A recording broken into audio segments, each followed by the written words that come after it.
엄청난 뭐 K 방위 산업의 성공인 것처럼 떠들고, 물론 한겨레 신문하고 제가 찾아보니까 경향신문에서는 기사화했더라고요. 반대 입장을 기사화하긴 했더라고요. 그랬을 때 저는 이 노희망 유니언 차원에서 그 K 방위 산업의 수출에 대해서 우리 뭐 자체 방위를 위한 게 아니라 만약에 수출을 통해 가지고 방위 산업이 확산된다면은 우리가 겪었던 똑같은 문제를 갖다가 외국에 줄 수 있는 그런 가능성을 우리가 열어놓는 거잖아요. 그런 거에 대해서는 좀 이렇게 어떤 의견을 던지고 싶었는데, 아무튼 제가 그렇게 이렇게 보면은 이게 우리가 좀 시건방진 얘기 같지만 이런 조직이 어떤 한 사업장의 조직도 아니고, 그리고 맥도날드처럼 흩어진 어떤 사업장을 모은 조직도 아니고, 일정한 경련을 가지고 일정한 지향점을 가지고 있지만 또 많은 부분은 활동해온 영역이 많이 다르고. 그런데 이제 그 공통점은 있죠. 공통점은 있고, 뭐 민주화 운동이라든지 노동조합 운동이라든지, 그런데 가지고 있는 경험들은 다 있죠. 근데 이제 여기서 우리가 크게 두 가지로 이제 조직적으로 이제 구분을 하는데요. 하나는 우리가 기계장치로 같은 조직을 원할 것이냐. 그러니까 어디서 정한 내용을 갖다가 전달을 하면은 뭘로 전달을 하죠? 뭐가 생기면은 두뇌에서 전동기를 통해 갖고 전달하면 각 부분으로 다 연결이 되죠. 그래서 일사불란하게 어떤 행위가 딱 일어나도록 하는. 또 하나는 뭐 유기적인 어떤 조직이 있어요. 유기적인 조직이라는 것은 굉장히 자유로운 건데, 의사결정이라는 게 꼭 기계장치처럼 두뇌부에서 만들어지고 전달되는 게 아니죠. 뭔가 하면은 유기적이라는 것은 각자 많은 사람들이 우리 이 노후의 희망 유니언처럼 각자 생각이 많은 조직 성원도 없을 거예요. 각자 나름대로 어떤 사안이 벌어지면 나름대로 생각도 있고 대안도 있고, 그래서 많은 경우에는 뭐가 결정되면은 입을 꾹 다물고 있거나, 아니면은 자기의 생각을 연기시키거나, 아니면은 슬쩍슬쩍 쳐다보면서 과연 어떻게 진행될까, 이런 식으로 뭐라 그러죠? 그걸 갖다 우리가 한풀 꺾고 이렇게 뒤로 물러서 있는 경우가 상당히 많거든요. 근데 이게 기계장치로서의 우리 조직을 우리가 생각을 하면은 처음에는 잘 돌아가는 것 같아요. 딱 하면은 어떤 일이 성공을 하면은 굉장히 잘 돌아가는 것 같아요.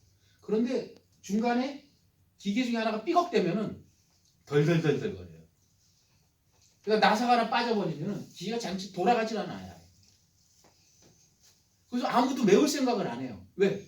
지금까지 그렇게 하나의 기계로 움직였기 때문에 기계 장치를 돌리는 어떤 부품이라든지 어떤 나사가 하나가 빠져나가면은 기계 장치가 작동을 하지 않아요. 근데 이제 유기적인 그런 거는 뭐 자기들이 다 의견을 제시했기 때문에 어떤 문제가 생기면 자율적으로 이제 서로 해결책을 제시도 하거나, 아니면 어떤 식으로 나가자는 의견이 막 쏟아져 나오죠. 근데 제가 생각하는 우리 같은 이런 조직 체계는 두 부분을 적절하게 연결을 시키는 방법밖에 없어요. 적절하게 연결을 시키는 방법밖에 없고, 그래서 저는 얼마만큼 뭐 사무처나 이렇게 중앙에서 본부에서 상당히 많이, 중앙이죠, 많이 노력을 한다고 생각을 하거든요. 뭔가 하면 어떤 의사결정 과정이나 그 결과, 그리고 그 결과가 미칠 영향들, 이런 거를 가지고 조합원들한테 얼마만큼 많이 확산시키고, 거기에 따라서 제가 굉장히 이제 보면은 뭐 다 이해를 해요. 그리고 그게 참 안 이루어질 거라고 생각하는데 그게 안 일어나는 거죠. 어떤 결론이 나가지고 어떤 정책이 만들어지는데 분명히 불만 있는 사람들이 있어요. 생각이 다른 사람들도 있고, 그분들이 가만히 있다는 거예요. 그게 조직이 좋은 게 아니에요. 장기적으로 보면 그런 조직은 숨을 쉬는 것 같지만 점차적으로 풀이 죽어나가요. 시간이 지날수록 그게 생명력을 잃어버려요. 그걸 자꾸 찾아내고 막 이렇게 가만히 있는 사람들 끄집어내야 되는데, 그 사람들이 조금 전에 말씀드린 아무 생각이 없어서 그런 게 아니거든요. 자기 나름대로 생각을 분명히 가지고 있다. 근데 그래서 그 부분을 어떻게, 그러니까 그게 그래야지 이 조직의 확대를 위해서 우리가 조직원을 갖다가 한두 명 누가 데리고 와라 이게 아니라 내가 보니까 이 노인 조직 여기 괜찮다. 주변에 광고도 하고 자신 있게 해야 되거든요. 아 내가 있는데 너도 좀 가입 좀 해. 하고 강요가 아니라 내가 보니까 여기 조직 참 좋아. 너 너무 많이 도움을 받았어 나. 그리고 생명력을 얻었어 내가. 그리고 이 조직과 같이 하는 게 난 너무 즐거워. 이러면은 주변에 그냥 데리고 오거든요. 그러니까 그런 것들을 갖다가 이제 저는 그래서 이 무슨 우리가 나아갈 방향이라든지 정책이라든지 이런 거 있잖아요. 제가 김국지 위원장님하고 이렇게 요번에 이렇게 뭐 판을 하나 짠 거는 이 노인 문제가 굉장히 앞으로는 어떤 자본주의 국가든 가장 핵심 문제가 될 건데 한국에는 그걸 다루는 아무것도 없거든요. 그냥 보건복지부에서 다 하고 있고 제가 몇 년 전부터 여기 들어오면서 얘기했던 게 노인청을 만드는 걸 목적으로 해야 된다. 우리는 노인을 다루는 조직체를 따로 갖추는 걸 목적으로 하고 거기에 그거를 목적으로 하고 나아가야 된다. 이제 그런 얘기를 제가 말씀을 드렸는데 그러니까 그래서 이런 문제가 이슈화되고 노인 문제를 이슈하지 않은 나라는 아무데도 없거든요. 노인 문제에 대해 정책하면서 제가 노인 문제 여러 가지 쟁점을 두었지만 노인들이 병 걸리고 빨리 하고 막 침체되는 여러 가지 이유 중에 하나가 이 생동감을 잃는 거거든요. 삶의 생동감. 생동감이 있는 거. 우리가 보통 외국에서 많이 쓰이는 건데 우리가 어떻게 막 일어나면은 하고 싶은 게 있고 막 데모도 있어요. 데모가 될 수도 있고 오늘 2시 집회 있어. 거기 나가서 내가 뭐를 할 거야. 노인들을 위해서. 그리고 그거 끝나면은 내가 사람들하고 만난 사람들이 너무 좋아. 연애 감정이 있는 사람도 있고, 응? 뭐 이렇게 무슨 이렇게 그 조직이 있으면 내가 막 가서 활력을 받고 서로 활력이 되고 10명이 모이든 20명이 모이든 그래서 이런 부분이 제가 그때 이런 식으로 맨 앞에 그런 정책에 대해 쓸 때 이런 걸 쓴 거죠. 정치 노선은 뒤로 물러나 있어야 돼요.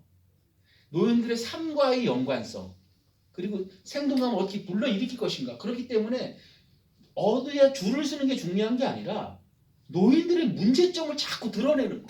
이게 훨씬 더 중요하다고 생각을 하거든요. 그러니까 그랬을 때 다양하게 모이고 거기서 각자 얘기하고 그러면서 훨씬 더 많은 정치적인 입장을 가질 수도 있거든요. 그러니까 이런 부분이 아까 기계장치처럼 그런 거죠.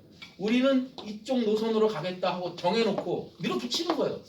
거기에 관심 없는 사람 관심 없이 그냥 그 다음부터는 뭐가 와도 쳐다보지도 않는 거거든요. 그래서 우리가 이런 부분을 갖다 생각을 해야 된다는 거죠.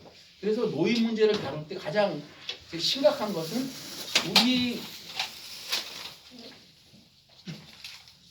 그냥 나 자신도 노인이고 앞으로 노인으로 살고 그러면서 자기 고민을 막 생각을 해야 되는데 우리가 그러면서 대안을 찾아야 되는데 그게 이제 유기적인 거예요. 그런 식으로 대안을 찾아야 되는데 나는 노인 문제를 해결하는 두뇌 중에 하나야. 이런 식의 역사고적인 그러니까 거꾸로 사고를 한다. 그러니까 노인 문제를 자꾸 잡아내는 거를 막 토론을 하고 거기서 우리가 어떤 길을 갈 것인가 이런 정책을 만들어내고 해야 되는데 그게 아니라 많은 경우에는 우리가 지금 제가 아까 말씀드렸지만 제가 대입도 안 하고 시범방적인 얘기 같지만 그런 문제점들을 갖다 제가 이렇게 많이 파악이 된다는 거예요. 그래서 그런 부분에 대해서 이제 좀 말씀을 드리고 싶었고 그래서 이 조직이라는 우리가 이건 실체거든요. 현실이거든요. 이 조직이란 현실이에요. 현실이고 실체고 그 성원들이 하는 거고 우리가 중집을 모이고 상집이 모여서 자꾸 일을 하는 것은 뭔가 이 조직을 위해서 희생도 하지만 조직에가 뭔가 활력을 집어넣고 조직의 미래가 보이고 미래를 만들어내고 그렇지만 그런 중책임한 거를 갖다가 아까 얘기한 것처럼 일부 두뇌라고 생각하는 사람들이 그걸 계속 해나갈 때 이게 우리가 보통 수직적 조직이라고 그러거든요. 수직적 조직은 굉장히 간단해요. 결정하는 사람들이 있어요. 그리고 쭉 내려가고 실패했어. 그럼 결정한 사람들이 책임지면 끝나는 거예요. 발전이 없어요. 그럼 다른 우두머리들이 만들어져. 또 정해. 또 잘못돼서 또 물러나면 돼요. 밑에 있는 사람들은 책임질 이유가 없어요. 책임질 이유. 제가 거기에 대해 굉장히 재미있는 예를 하나 얘기를 해주시면은 옛날에 2차 세계대전 때 어떤 철도 공무원이 이 사람이 공산당원이야. 반나치 전선에서 열심히 싸웠어. 그래갖고 나치들이 탱크가 어디로 운반되는지 다 적어갖고 보고를 했어요. 레지던트한테. 막 연합군한테. 근데 전쟁이 끝났는데 자기를 체포하러 왔어. 누가? 연합군이 전범으로. 자기가 왜 잡혀? 자기가 원래 그걸 몰래 한 거예요. 뭐 고길군이 어디를 이동한다 이런 거 자기가 몰래 챙겨가지고 보고한 거야. 근데 자기가 날마다 하던 일이 있었어요. 철도니까 철도 계획을 짰겠죠. 자기는 그 일이 위에서 명령이 떨어지니까 그냥 한 거야. 나중에 보니까 그게 유대인을 죽이는 열차 수송을 자기가 모든 걸 담당한 거야. 자기는 모르는 거야. 자기는 몰랐던 거야. 끝나고 나니까 전범이야. 자기가 1급 전범이야. 그래서 결국 이제 이거 통해 가지고 무죄로 나오거든요. 역사적인 사실이에요. 그러니까 많은 경우는 우리 이렇게 보면은 무슨 얘기가 오고 갔을 때 위에서 결정을 내렸을 때 이렇게 막 뭐를 행동을 하고 하지만 그게 구체적으로 무엇인지를 모르는 거예요. 그래서 제가 뭐 옛날에 학생 애들한테 그래요. 막 신문을 줘 주고 막 저 여기 조직원인 내용으로 막 줘요. 신문이 이렇게 두꺼워 그러고 야 너 여기 있는 신문의 내용을 네가 전부 오케이 했냐?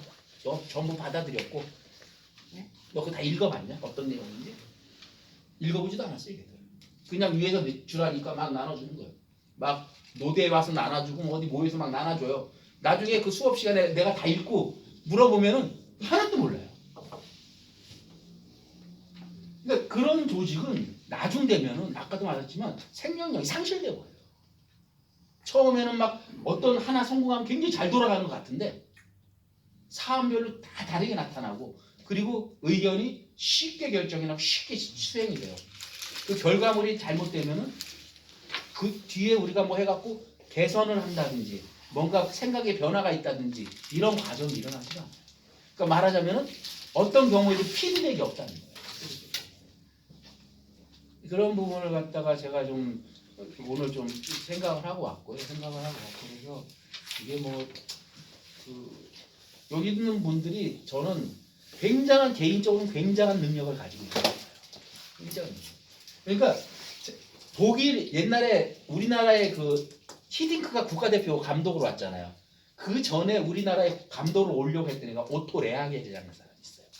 그 사람이 그 전에 유럽에서 그리스 축구팀을 이끌고 유럽컵에서 우승을 해요. 근데 이 사람이 제가 독일에 있을 때 제가 또 브레멘에 있었는데 브레멘 축구팀 감독이었어. 워낙 감독을 잘하니까 바이에른 뮌헨 감독으로 데리고 가요. 근데 바이에른 뮌헨은 각 선수가 전부 다 굉장히 뛰어나잖아요. 그러니까 오토 레하겔은 고만고만한 좀 아주 낮은 수준의 선수들을 모아갖고는 아주 훌륭한 팀을 만들어. 근데 전부 다 뛰어난 선수들이 있잖아요. 개판을 만든. 선수들하고 날마다 싸우고 막 이래갖고 1년도 안 돼서 쫓겨나요. 근데 이 사람이 한국이 맞죠. 한국은 고만고만한 선수들이잖아요. 근데 이 사람이 거기서 쫓겨나고 그리스로 가갖고 원래 월드컵보다 유럽컵이 더 우승하기가 힘들거든요. 근데 유럽컵에서 그리스라는 아주 변방의 국가를 우승하게 만들어버린 거예요.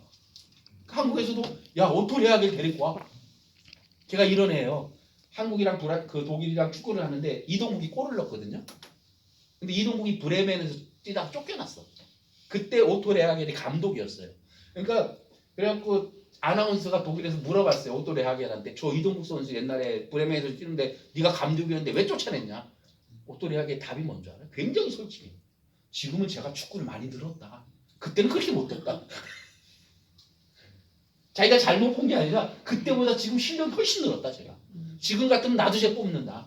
근데 그때는 잘하는 줄 알고 데리고 갔는데 아직 안 되더라 실력이. 그래서 자기는 쫓아냈다.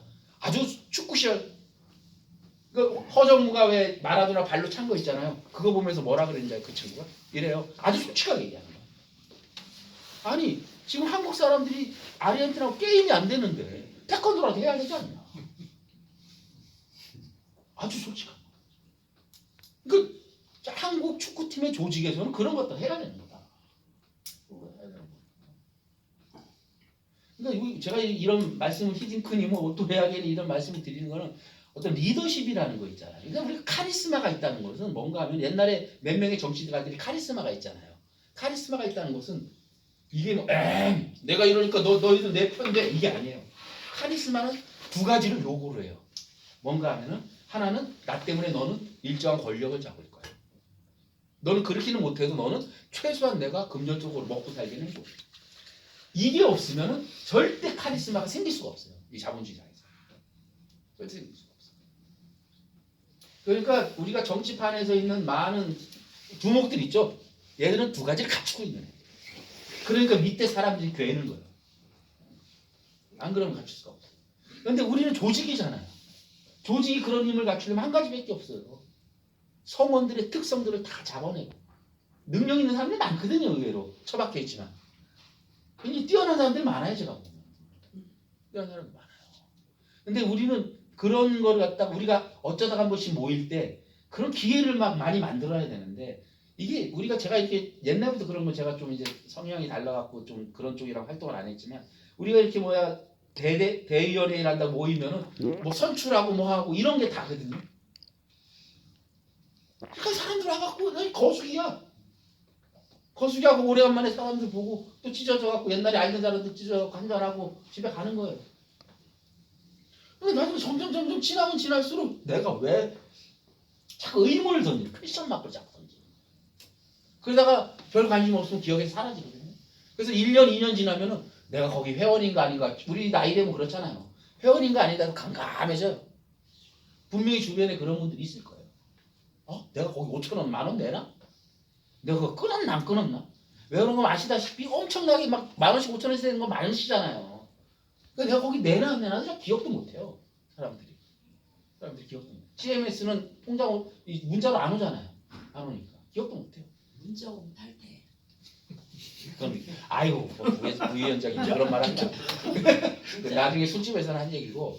그러니까 제가 이렇게 말씀드리고 싶은 것은 우리가 날마다 중집 상집하고 자주 모여도 그런 부분에 대해서 집중 토론을 하는 게 상당히 많이 필요하다고 생각을 해요. 생각을 하고 그래서 이 실질적으로 이게 얼마나 어떻게 보면 애틋한 모임이잖아요.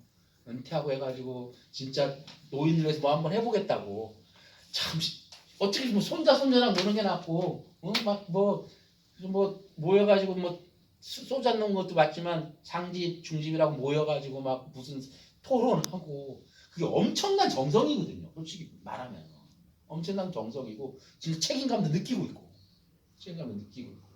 그렇지 않으면 저는 모르겠어요.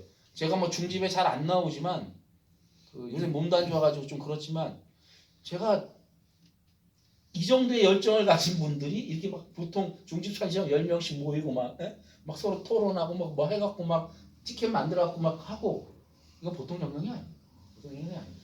그리고 이슈도 뭐 우리가 보통 그렇죠. 기본소득 모든 노인에게 기본소득 지급하라 하는 걸 이게 피켓팅을 해요. 지나가는 사람이 보면은 참 너무너무 좋겠어.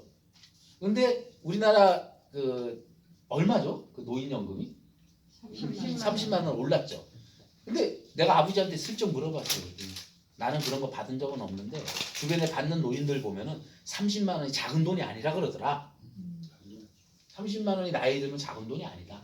그러는 거예요. 그래갖고 큰 돈도 아니잖아요. 내가 그랬어요. 큰 돈도 아니잖아요. 그거 갖고 먹고 살 만한 건 아니잖아요.